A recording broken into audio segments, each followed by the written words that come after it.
দিতেন। নবীজি বলেছেন জীবনে একবার হলেও তুমি নামাজটা পড়বে। এই হাদিসটি ইবনে মাজাহ শরীফের, তিরমিজি শরীফের এবং আবু দাউদ শরীফের 1297 নম্বর হাদিসের মধ্যে এই হাদিসটা বর্ণনা হয়েছে এই নামাজের কথা। নবীজি তার চাচা আব্বাস রাদিয়াল্লাহু তাআলা আনহুকে ডাক দিয়ে বলছেন, চাচা আমি আপনাকে এমন একটি নামাজের কথা বলছি, এই নামাজটা আপনি প্রতিদিন একবার হলেও আপনি আদায় করবেন। চাচা যদি প্রতিদিন সম্ভব না হয় অন্তত সপ্তাহে একবার হলেও আপনি নামাজটা পড়বেন। যদি সপ্তাহে সম্ভব না হয় তাহলে আপনি মাসে অন্তত একবার এই নামাজটা আদায় করবেন।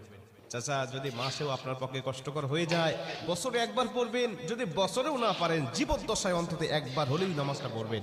কারণ এই নামাজটা এত পাওয়ারফুল নামাজ, এই নামাজটা আদায় করার কারণে আপনার প্রকাশ্যে অপ্রকাশ্যে যত গুনাহ করেছেন, আপনার ইচ্ছায় অনিচ্ছায় যত গুনাহ করেছেন, আপনার অতীত জীবনে যত গুনাহ করেছেন সব গুনাহ আল্লাহ আপনাকে ক্ষমা করে দেবে।